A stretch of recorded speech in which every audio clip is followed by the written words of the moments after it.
boy, I had a great weekend. We had a big family dinner last night, and as you saw when I posted in story, I literally burnt the pecans several times. Hey Frank, hey Susie, hey Lisa. I'm so happy to see you guys. So, you know, you three always are the first ones here. So I burnt those pecans, not only, so I burnt them on Saturday because I set the timer for 8 minutes and they burned. And so I went to the store at 6 o'clock in the morning on Saturday morning or Sunday morning, got more pecans, got more maple syrup, attempted to put them in the oven and do it again, which I did do, but then I forgot to set the timer and then they burned again. So finally I got it done. And they ended up perfect, which I'm happy to say, but I know that happens to everybody. So many people, literally, you just never know. Heather is here. Hey, Heather.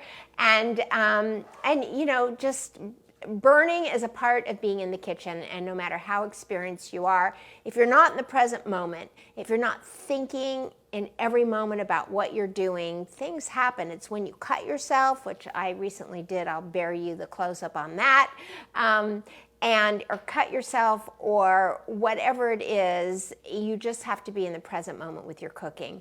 So I'm really pleased that really I think that I come off sometimes as an expert, which I'm not. I'm just a human being who is worthy of as many mistakes as everybody else just because, you know, we're all living life to the best of our abilities and accidents happen.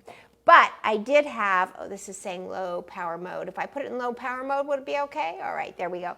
So I want to show you, if you remember, what I did is I made those pecorino romano, cacio e pepe cheese balls. And let me tell you, they were fantastic. And so what I did is I shot a video, which I want to show you because they turned out fabulous. So taking from the final step of when we put them in the ice cream scoop and actually, or the piping bag and pipe them out to make the balls, from there, this is the next step that I did yesterday morning. So here we go. There we go. So we're going to crack an egg first and make the egg wash with a tablespoon of milk. There we go. We're going to beat that, of course. There you go. And now we're going to base that just right on top. There you go. And this just adds a glossy brown glaze to the very top like you do on bagels or challah. Then you're going, oh, I forgot the cheese. You put cheese on top, and I did have that video. I forgot to put it in. Cheese on top. Then we're going to add the timer. We time them for about 12 minutes, as you can see. And then out of the oven they come, and look how beautiful they are. There we go. Isn't that great? So that is how you finish making those pecorino romano cacio e pepe cheese balls. Hey there, Lene. How are you? So nice to see you. Hello, hello, hello. So I thought that was great to shoot that video to show you really how easy the end step was. And so often I'm unable to show you the very next step when I'm here because I can only take you up to a certain moment in time and then the show ends. I mean, unless you want to hang out for 35 minutes while I bake something or do something, it just doesn't happen. So I edited that video for you so you could see how you finish up the process of it all. And I hope you like it. So if you like that, give me a thumbs up, being able to see the end of doing it. If you want, I can play it one more time. And if you guys want to, let me know and I'll play it again just real quick before I go into what I'm going to make today for you. So does anybody want to see that one more time? Anybody? I can narrate it really fast. Yep, okay, there's one. Give me a second one and I'll go ahead. Anybody? Anybody? Yep, all right, Lisa. So here we go. Let me change to this. There we go. All right, so egg wash. 1 tablespoon egg with a tablespoon of milk. Mix it. Then we're going to take a pastry brush and just lightly brush the top of these. One thing I forgot to put in the video was actually putting in the cheese, the sprinkling of the cheese on top, but you can see that as we push it into the oven. That looks so fantastic, I'm telling you. And the timer for 12 minutes starts to count down. And then what we're going to do is we are going to take them right out of the oven, golden and beautiful.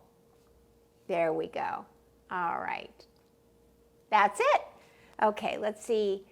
And that little bug is not coming up no matter what I do. So asking for help. We need to put the Melissa sign up. Not happening. Nope. Nope. And nope. Okay, well, let's talk about what we're doing today. So I made this fabulous deluxe brownie dessert. Let's see, is the recipe on Gather. It is actually an Ina Garden recipe, Lisa, and it is cacio e pepe, which is cheese and pepper, and the E is not a Y, but an E, but you probably know that because you speak French, but I originally wrote it as cacio e pepe, which was cacio y pepe, but it's French, so it's cacio e pepe.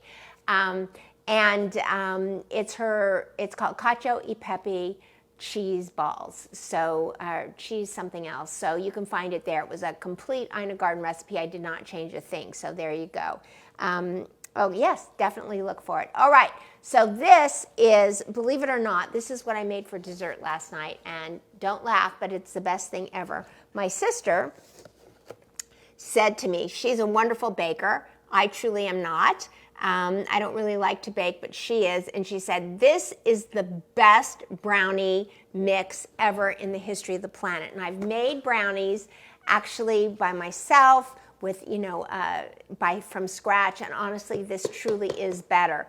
And you get this at Sam's Club. They might have it at Costco too. But this is the Hershey's by Betty Crocker triple chocolate brownie mix. So it's so easy. Let me show you how I made it. So let's pull out. This comes with 4 bags of just like this in the box. This is now the 3rd bag that I'm using. So let's open this up. You know, every day I think I have everything I need, and always one item I forget. So wait till you see how I make this, because this is the key to making what could have been a really not so fancy dessert actually in the end really look fantabulous. So, okay, so brownie mix into the bowl, right? To this, we're going to add 2 tablespoons of the water, just like that. Okay, thank you for that. And we're going to add a 1/2 cup of neutral oil. Coconut oil is my favorite to use in this.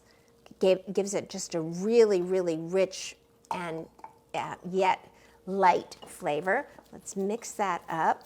Now I have these 2 eggs, as you can see right here. You see that? In water. Now, how many of you know why I have it in water? Because when I pulled them out of the refrigerator, they were cold. And baking is always better. Let me just say this. Baking is always better with room temperature eggs. And how do you bring eggs to room temperature? You take your cold eggs, you put them in a little glass of water, use hot, hot, hot tap water, and then the eggs bring the water cooler, and the hot water brings the eggs warmer, and then everything turns room temperature, and then you can take your eggs and crack away. So let's do that without dropping them. Here we go. 1 egg and 2 eggs. And now we're going to beat this really good. And you can just watch the beating. There you go. And then you will be surprised at what we are going to do with this. So let me get this all mixed up. I think I might need a spatula just really quickly just to fold this. So hold on there. You actually could follow me with this. Do you want? Oh, thank you. I forgot about this fabulous little set. My little pink Nanny Bubby stuff. Thank you for that, Rocky. Rocky is still here, babysitting Nanny Bubby, making sure I get down all of this equipment. And each day we add a little challenge and a piece of equipment to the platform for which I'm using. And I think I'm coming along. What do you guys think? You guys think so? Let's see, Robin is here. Hey, Robin, nice to see you. And who else? Nope, nobody else. I actually like the Android is better on Facebook than the iPhone. It's easier to see who's here. Okay, there we go. All done, as you can see. So now, let me show you what we're gonna do. You're gonna be very surprised. What made this dessert so fabulous last night is this. Da-da, da-da, da-da, da-da. Stand by. Let me show you. These are, look at that. These are little mini, you see that? These are little mini cast iron pans. Aren't those fabulous? And what we did is this. So let me move this, and we'll get our close-up camera and get both the big, there we go. All right, let's take this next shot. There we go. So you can see this, you can see the pans. The first thing we're gonna do is we are going to spray these, with the coconut oil. Coconut oil spray. You guys see that? Excellent, right? And if I can get the top off, there we go. And I'll move that for just a minute. And I spray these like 2 or 3 at a time. And the reason I do that is that the oil tends to,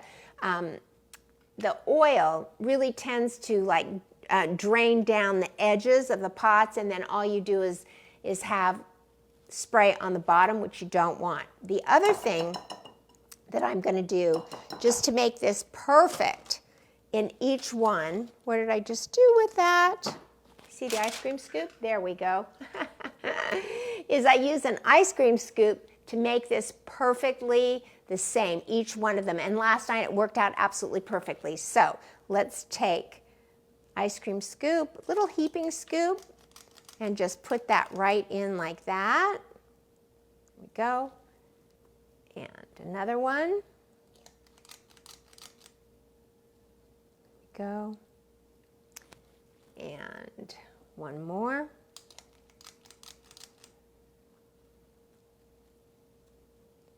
That's it. Now we're going to spray again, just 2 of them, just to make sure.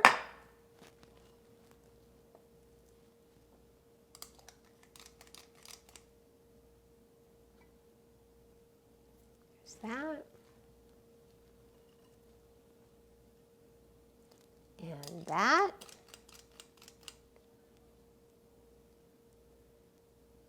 Okay.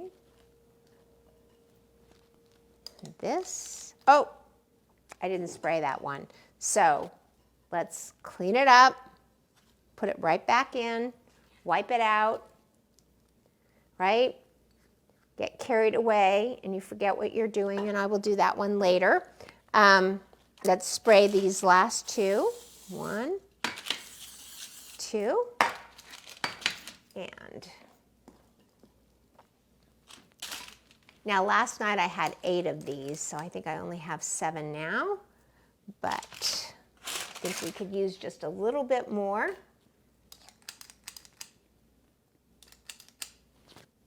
Go. Let them settle a little bit. There we go. And let me spray this one more time.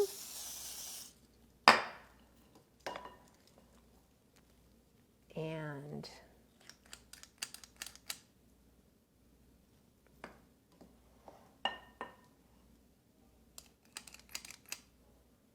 there we go. Now, let's just take a look at these. I've got a little bit left, so why waste anything, right, guys? We can just kind of take a half a scoop into each one of these. We'll try again. There we go. Okay. And put a little more in that one. There we go. So cute, right? And a little more in this one. And this one over here got none. It's like poor little Miss Muffet. Baby bear got none. Okay. There we go. All done. One more. Okay. Last one. So there we go, all done. How was that? So cute, wasn't it? Just absolutely so fabulous. So here's the thing. What you want to do is you want to make sure that at the end of the day that you get these little cast iron pans. The thing is the directions tell you to bake this for about 45 minutes, but I can tell you that in these little cast iron pans, the heat goes really intensely and really fast. And so the best thing for you to do is actually cook them for 30 minutes. That's exactly what I cooked it for. It was still just slightly gooey in the center, and that I just want to take these out and show them to you one more time. There we go. I know you can't see the countertop with the new camera, so we've got to make sure you see the countertop from now on. But there you are. That's it. There you have it. So easy. And using this boxed fudge brownie mix. So I'll tell you the other key to this is when I brought these to the table, the oohs and the ahs were like over the top. And then I walked out with a beautiful half-gallon of vanilla swirl ice cream, right? And then each one of these got a scoop of your vanilla swirl ice cream, and it was absolutely 100% fabulous. So that's it for me today. Stand by always for our close, but on the count of 3, 1, 2, 3, go out and spread love like butter. Bye, everybody. See you tomorrow.